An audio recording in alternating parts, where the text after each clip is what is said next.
लारेला चिकने, चल निकाल। कहाँ निकालू? पैसा निकाल, और क्या निकालेगा? तुम्हारा कौन सा कर्जा हमारे ऊपर जो निकालू? ए ज्यादा माशमत मत करो, चुपचाप से पैसा निकालो, समझे ना, वरना अपनी सलवार तोड़ दूंगी। अरे तो क्यों पैसे दे तुम्हें हम? दिखाई नहीं दे रहा कि जनाना हूँ मैं। बे तुमसे बड़े जनाने तो वो जो हिंदू मुसलमान में नफरत फैला रहे हैं। बे तुमसे बड़े जलाने तो वो है जो एक गुब्बारा लगने के पीछे अच्छे खासे लौंडे को मार देते हैं। बे तुमसे बड़े जनाने तो हुए जो कब्रिस्तानों में जाके कब्र खोद रहे हैं, उनमें आग लगा रहे हैं। बे तुमसे बड़े जलाने तो वो है जो मोहम्मद साहब के नाम की झूठी चूली करके पेड़ से लटका के जिंदा जला देते हैं। अरे बस करो यार, कितना नीचे दिखाओगे और मुझे? बे जनाने भाई हम पे कचू पैसा ना यार, ईद का कुर्ता पैसे बनवानो आज रात को। आज तुम तो भले ली चलो रे। अरे जब हमारी जेब में पैसे नहीं है तो कहाँ से दे तुम्हें? जेब में ना तो घर में तो भरा पड़ा होगा। हमका नेता है जो हमारे घर में पैसा भरा पड़ा होगा।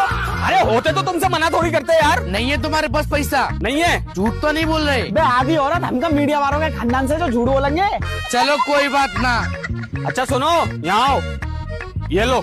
जब देने थे तो इतनी ऐसे बकचोदी क्यों कर रहे थे? इन सब ने मजा ना आता ना ऐसे। चलो कोई बात ना, अल्लाह भगवान तुम दोनों को बुरी नजर से बचाए। ना नेता